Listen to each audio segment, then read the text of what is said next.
amigos? ¿Cómo están? Yo soy Javier Mota, como ya escucharon aquí en Auto 060, Cristina Radio Network, y estamos aquí en una nueva edición de su show favorito de autos.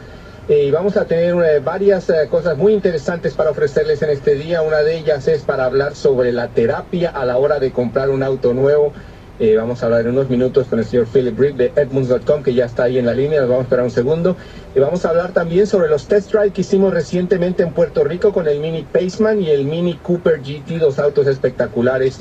Vamos también a hablar un poco sobre la nueva temporada de la NASCAR, la nueva generación de autos número 6 de la NASCAR, autos de la Ford, de la Chevrolet y la Toyota. Y vamos a hablar en eso y en los últimos dos segmentos del show. Así que ahora vamos a cambiar al inglés inmediatamente. We're switching back to English. We were talking about the introduction of the show, and we have Senior Advice Editor Philip Reed from Edmunds.com. How are you, Philip? I'm very good. How are you, Javier? Thank you very much for taking time to talk with us about this pretty. I mean, it's very catching when you see car therapy shopping. So that caught my attention a lot. So it's a very stressful process. So I think it's very good and very useful from Edmunds.com and you to come up with this idea.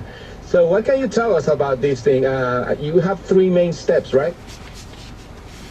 That's right. There's probably a few more than that, but those are the main points. But yeah, this article that I wrote came about because I was helping both of my brother and another friend who was a woman, and they both had very different shopping styles, but the common part of it was that they were both stuck. In other words, they had reached a point and couldn't decide what to do. So that was why they called me the therapist.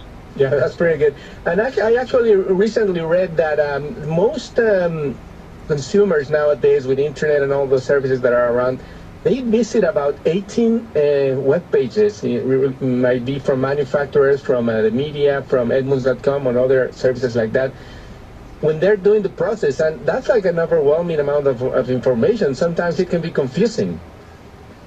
Absolutely. Well, you used a key word there, which is overwhelming. And very often people are overwhelmed by the process. They want to buy a car. They don't want to make a bad decision. That's a big part of the problem.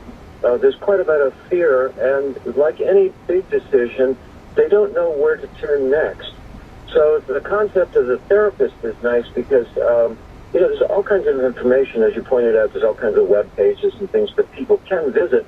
But sometimes it's nice just to go to a human being and say, well, what do you think? What do you think I should buy? And that's kind of where I came in that particular case. Yeah, I actually test drive a lot of cars also, and a lot of people ask me about that, and it's a very difficult question to answer because, I mean, the first thing is, what's the budget? I can tell you, it's very easy for me to spend your money, but I don't think you will probably like it, right? Sure. You're in the same position as me. Your friends and your family are always coming to you. How do I buy a car? Which car should I buy? Very often people come up and say, what's your favorite car? And, it may be kind of irrelevant to them. Yeah, it's $1 million. My favorite car is not going to, yeah, right, exactly. It's a Bugatti. Exactly. But, so anyways, it's an interesting process, and I really enjoy doing it. I like trying to help people. So going back to your article, the first point that you mentioned is there's more than one perfect car. And I guess this is very true because there are not bad cars anymore in the market. And there are many options in every price range. Absolutely. And the price range, I think, is even broadening. In other words, we're getting cars that are really inexpensive, and some of them are actually pretty darn good. The thing is that reliability used to be one of the huge aspects of selecting a car. People would say, well, I don't want to buy a lemon, or I don't want a car that's going to have a lot of problems. Well, I mean, they haven't completely eliminated problems, but you have several things. I mean, first of all, you have some very comprehensive warranties. So if there is a problem, it's not going to cost you money. But on the other hand, the reliability of cars is nothing short of phenomenal right now. So you may get into a group of cars, like I like to tell people, pick a list of target cars. I think 3 is a good amount. Yeah. Because it's manageable. But once you have those 3, you're down to a very fine line in terms of making a better decision. Any one of the 3 will probably be pretty good. Exactly. And another thing that probably has changed within the past, I would say 5 years, is that specific brands have made huge strides in making their cars much better. And in that sense, I have to mention the Koreans, Kia and Hyundai, that used to be really bad. I mean, like compared to the rest of the market, and now they're like on the top of the market, right? Oh, absolutely. It's one of the top-selling cars. Also, the design appeal of the cars are really good. And one of the ways that they turned it around was by offering a 10-year warranty.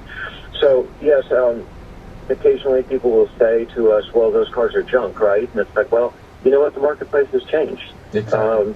The opinions change slowly, but the market changes actually fairly rapidly. Yeah, absolutely. I guess like one of the hardest thing to fix in a car is its reputation, I would say, right? That's very, very true. And people build their reputation on certain things. Like, for example, Volvo was known for safety for years, but now all of the cars are getting into the safety business, so it's a little hard for Volvo to distinguish itself. Yeah, and then being the automotive industry being one of the most regulated here in the U.S., I mean, all of them have to be really, really safe. And in that regard, yeah, the technology has also advanced, more requirements for all the manufacturers. So you were saying in your second point, identify what's keeping you from making a decision. I mean, that's very important. Most likely, I would think it's money. Am I right? Money, there's a couple of things. Style is very, very important. There are certain people, like a lot of women will say, I'll never drive a minivan because I don't like the image of it. Yeah, or a guy will say, well, I don't want, such and such a car because it's not masculine. But the problem is that very often these things that are stopping people from making a decision are often not very consciously known by the person. Like a lot of people don't want to admit certain things. Like a guy's not going to really want to admit, well, I want to look tough, so I'll buy a big pickup truck. Yeah. You're not going to come right out and say that. But you do need to get in touch with certain things. Like if a guy wants to buy a pickup truck, that's okay. Go ahead and get one. Yeah. Like I have a friend who says, I'm never going to be in a sedan. I have to have an SUV because I want to be up above traffic. And it's like, okay, well, if you want to pay for the extra gas and all that stuff, that's fine. That's your decision. Yeah. But the point is to get in touch with whatever it is. Exactly.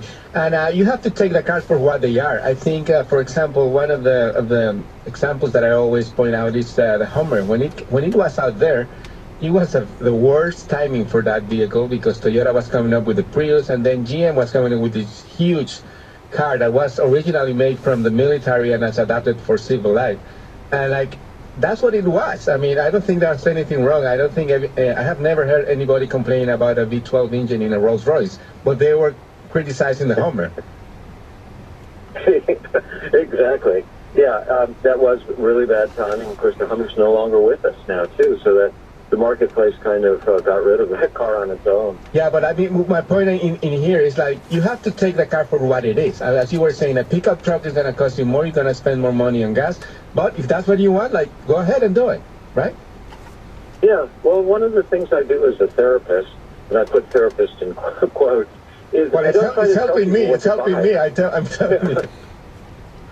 Yeah. So I don't try to tell people what to buy. It's like the cliche of the psychiatrist. People will say, well, doctor, do you think I'm crazy? And the doctor says, well, what do you think? Exactly. They're never going to express an opinion. Okay, but on your third point, which is very, very practical, about the test drive, I think everybody has to learn how to do one because probably the salesman wants to do it fast and maybe because time is money for him or she. And what's the key points to have a successful test drive while buying a new car?